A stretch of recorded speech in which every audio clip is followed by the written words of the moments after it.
Hello everybody, this is Iter. On this guide I'm going to show you how to create the plugin Rollback to save and protect you from crisis when the website is down because of some plugins updates, easily and for free.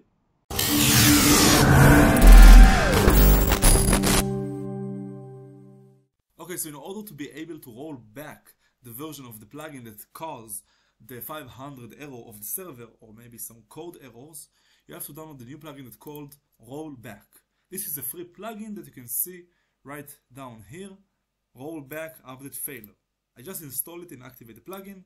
As you can see, it has some good reviews, not so much, more than 6,000 active installations, and I activate the plugin right here. Now, there are no settings that I need to do, just every time that I update the plugins and there is some problems. So here Rollback, the problematic plugin that causes the error, and now as you can see I can update all of the plugins without any fear that my website will fall down or that I will have some crisis or code errors. If I will have, the plugin Rollback will change the version to the last one and there will be no problems and no downtime for my website. And this is how you do it. As you saw, it's very easy to use that plugin to help you roll back your updates that you've done.